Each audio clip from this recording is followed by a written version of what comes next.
दिवाळीच्या दिवशी माझा घागरा जळता जळता वाचला।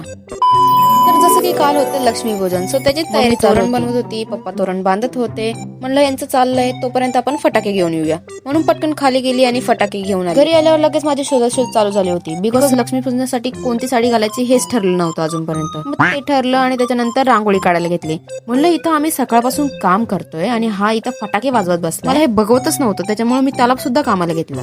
असं बसं हे लावलं आणि मग नंतर दिवे सुद्धा लावले आणि हे माझ्या रांगोळीवर जाऊन ठेवले। हळूहळू स्वयंपाकाची सुद्धा तयारी चालू होती। म्हणलं आता आपण आपली पण तयारी करून घेऊया, त्याच्यामुळे आम्ही लगेच रेडी झाली। आता तुम्ही बोलाल की तू तर साडी घालणार होती, मध्येच घागरा कसा काय घातला?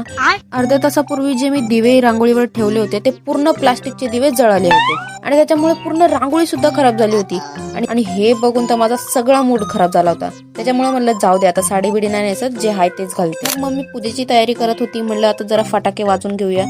फटाके फोडण्यासाठी खाली जायचं होतं, पण पाऊस बाई बाई बाई अचानक कसं काय पाऊस आला काय माहिती, आणि सगळी वाट लावून टाकली। त्याच्यामुळे आमच्या घराच्या समोरच्या पॅसेज मध्येच मला फटाके फोडायला लागले आणि ते फोडताना माझा घागरा जळता जळता वाचला। त्या काकू होत्या म्हणून बरं, नाहीतर माझी वाटच लागली असती। मग नंतर मम्मी बोलली की झालं हे सगळं आवरून तुम्ही पूजा करून घ्या, त्याच्यामुळे मस्तपैकी पूजा करून घेतली। मग माझ्या भावाला मी बोलली की माझे चांगले फोटो काढ, तर त्यांनी असे फोटो काढले। आता काय बोलावं, काय फालतूगिरी चालू आहे यार, मला नाही खेळायचं। माझी तर दिवाळी एकदम भंगार गेली, तुमची कशी दिवाळी गेली तो नक्की तुम्ही सांगून जा।